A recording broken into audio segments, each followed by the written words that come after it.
I am Zane, a relationship consultant and psychologist, and here on STR TV, I want to talk about the signs that the person you love might actually be a narcissist.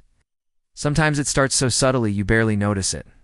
The charm feels effortless, the attention intoxicating, and you tell yourself this must be what love is supposed to feel like. In those early days, it can even feel like you are in a dream. You are heard, admired, even adored in a way that sweeps you off your feet. But slowly, almost imperceptibly, the warmth starts to carry a shadow. Jokes begin to sting, compliments turn conditional, and you feel yourself questioning your worth in ways you never used to. You wonder, am I overthinking this, or is something deeply wrong here? That question lingers late at night, gnawing at the edges of what you thought was happiness, and you start to notice that love, when it is real, should not feel this confusing. Sign number 1, the mask they wear. In the beginning, many narcissistic partners wear what we call a maska, carefully constructed persona designed to win you over. They can seem perfect, attentive, even too good to be true. They mirror your dreams, your fears, and your values, making you feel like you have found your soulmate, but masks slip. And when they do, the small cracks you see are often the truth they tried so hard to hide. Suddenly, their once endless patience becomes sharp criticism. Their fascination with you fades into irritation. And you realize that the person you thought you knew was, in many ways, a role they were playing. The shift is jarring, like waking from a dream you did not know you were having. Sign number 2, subtle control. One of the earliest red flags is how they begin to rewrite your sense of reality. Maybe they tease you in ways that feel just a bit too sharp, or they insist you are too sensitive when you say something hurts. At first, you brush it off. Maybe they are just joking. Maybe you are being too critical. But over time, you start second-guessing your own feelings. You might even apologize for things you did not do just to keep the peace. You might begin to change how you dress, how you speak, even how you laugh, without fully realizing why. This is not love, it is conditioning. And the most dangerous part is that it happens quietly, under the surface, until you barely recognize yourself in the mirror. That erosion of self happens so slowly, you might not notice until you look back and wonder where the confident version of you is gone.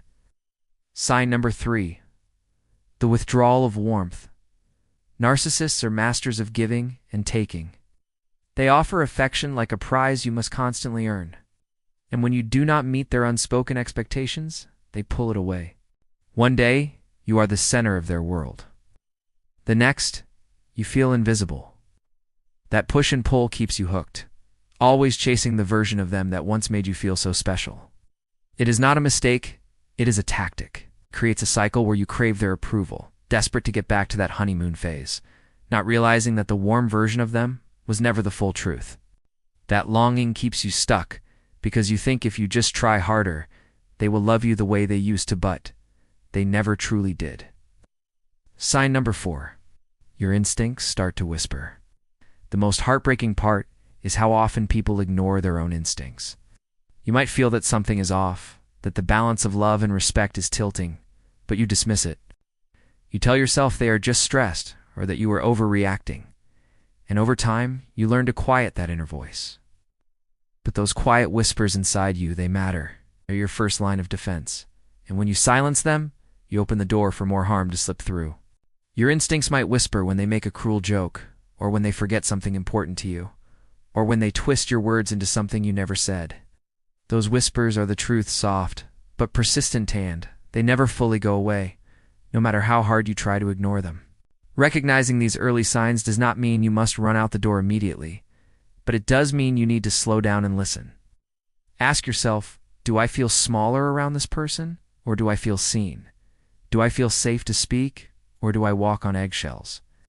The answers to those questions will tell you more about the relationship than any grand declaration of love ever could. Trust the answers, even if they scare you. Clarity is rarely comfortable, but it is always necessary. And once you start asking those questions, you cannot unsee the answers. You can only decide what to do with them. Have you ever seen these signs in someone close to you? Do you listen to your instincts, or did you silence them for a while? Share your story in the comments. I'll read all of them. And on the next episode of STR TV, we will talk about what real, consistent love feels like after you have known manipulation. Until then, Stay awake to your own gut feelings. They are not just whispers, they are warnings.